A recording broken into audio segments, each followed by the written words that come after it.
एक बात और बता दें, आज कितना महान दिन है। यानी आज का दिन सम्राट अशोक से संबंधित है। सम्राट अशोक विजयधम्म दशमी। यानी सभी लोग जानते हैं कि सम्राट अशोक कौन थे। वर्तमान समय में कुछ समय पहले हमारे इतिहास को दबाया गया, हम समझ नहीं पाए कि सम्राट अशोक क्या हैं, चंद्रगुप्त मौर्य क्या हैं। लेकिन आज हमें पता चला है कि इस देश को अखंड बनाने के लिए, इस देश को समृद्धशाली बनाने के लिए, सोने की चिड़िया बनाने के लिए किसी और ने नहीं, सम्राट चंद्रगुप्त मौर्य और सम्राट अशोक ने ही आधारशिला रखी। मेरे भाइयों, पहले तो सम्राट अशोक चंडा अशोक के नाम से जाने जाते थे। ऐतिहासिक प्रमाण सहित आपको बता रहा हूं, जितनी तलवार सम्राट अशोक ने चलाई, शायद संसार में उतनी तलवार किसी ने नहीं चलाई। इतना रक्तपात किसी के शासनकाल में नहीं हुआ। ऐसे थे चक्रवर्ती देवानाम प्रिय प्रियदर्शी सम्राट अशोक, जिन्हें सारा संसार जानता है। सम्राट चंद्रगुप्त मौर्य के बाद में उनके बेटे बिंदुसार मगध के शासक बनते हैं और शासन को सुचारू रूप से चलाने के बाद यानी नंबर आता है सम्राट अशोक का। वैसे वो तो अपने बड़े पुत्र सुसीम को वहां का सम्राट बनाना चाहते थे, लेकिन सुसीम कुशल योद्धा नहीं था। सम्राट अशोक बड़े ही वीर साहसी योद्धा थे, जिन्होंने चाहे आपका यानी तक्षशिला हो और चाहे उज्जैन हो,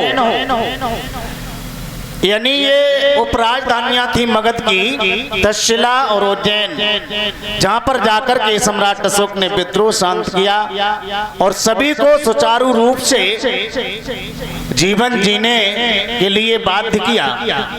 मेरे भाइयों, एक बात और बता दें, इस समय तो हमारा जो भारत है वो शेष भारत है। सम्राट अशोक का शासनकाल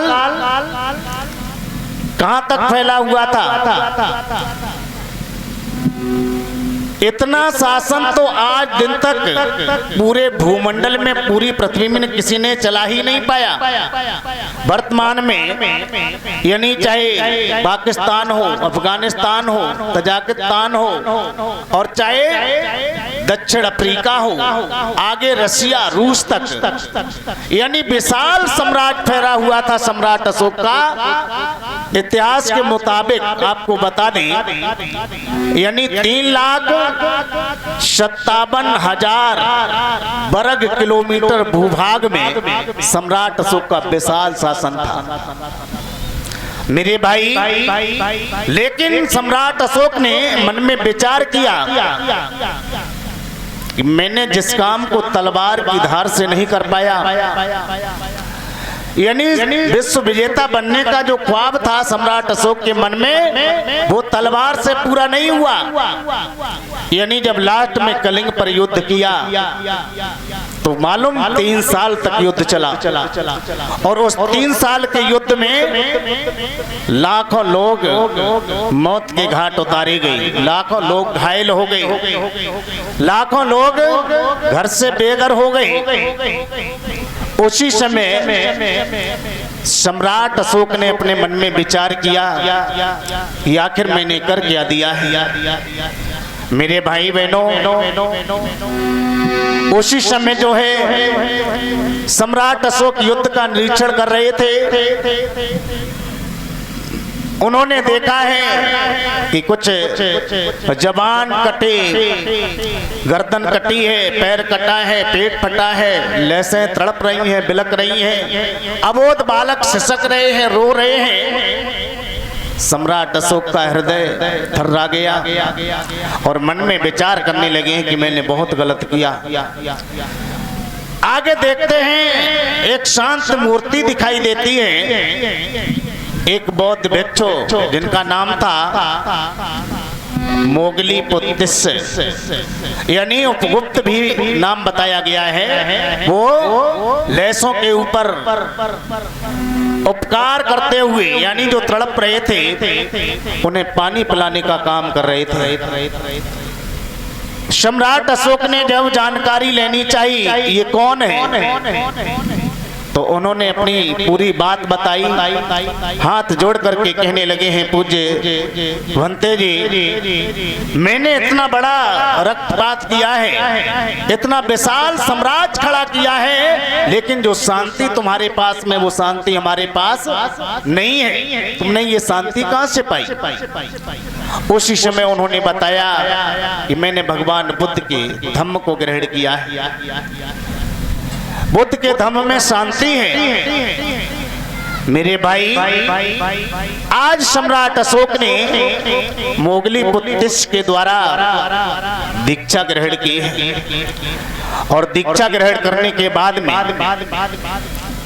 उन्होंने मन में संकल्प ले लिया और कहा कि जिस काम को हम तलवार से नहीं कर पाए उस काम को अपनी बाड़ी के द्वारा करेंगे।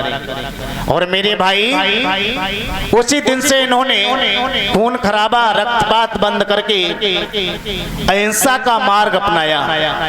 उसी दिन से हमारे देश में विजय धम्म दशमी का पर्व शुरू हुआ था, और वही दिन आज है। वर्षें बीत गई, हजारों वर्षें बीत गई।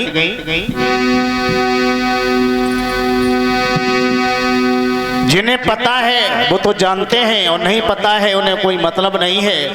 लेकिन आपको बता देना चाहता हूं, इस देश की गौरव गरिमा किसी के नाम से है तो चक्रवर्ती देवा नाम प्रियदर्शी सम्राट अशोक के नाम से है।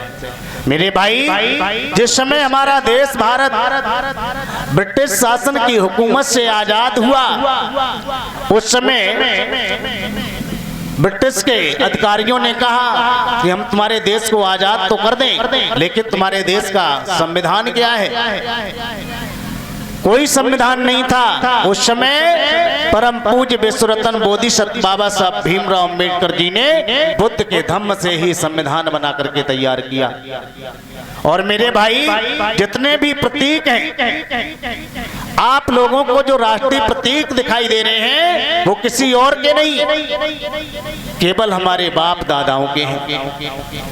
यानी जो मुद्रा है भारत की, उसमें सम्राट अशोक की लाट लगी हुई है। ये किसने लगवाई? बाबा साहब। मेरे भाइयों, विचार करना, तुम्हारे पास में नोट चाहे 100 का हो चाहे 500 का हो, उसमें गांधी जी की फोटो है और सम्राट अशोक की लाट है। यदि गांधी जी की फोटो का कोई भी हिस्सा कट हो जाए, चाहे कान कट हो जाए चाहे नाक कट हो जाए, नोट चल जाएगा। यदि अशोक की लाट गड़बड़ हो गई तो नोट रद्दी हो जाएगा, चलेगा नहीं। ये शक्ति है सम्राट अशोक के नाम। मेरे भाई, जब भी हमारे देश का कोई सैनिक शहीद होता है तो उसके सम्मान में क्या दिया जाता है? अशोक चक्र दिया जाता है ना। ऐसा नहीं है कि किसी देवी देवता ब्रह्मा विष्णु महेश गौरी गणेश का प्रतीक चिन्ह देकर के उसका सम्मान किया जाए, नहीं। सम्राट अशोक का परमवीर चक्र देकर के उसे सम्मान किया जाता है। ये हमारे देश की संस्कृति है, ये हमारे देश की विरासत है। मेरे भाइयों, विचार करना है तुम्हें। यानी जो लोग अपनी संस्कृति को नहीं पहचानते, अपने पुरखों और पूर्वजों को नहीं जानते, वो कभी आगे बढ़ नहीं सकते हैं। इसलिए तुम्हें आगे बढ़ना है तो तुम्हें जागना होगा और अपनी संस्कृति को पहचानना होगा।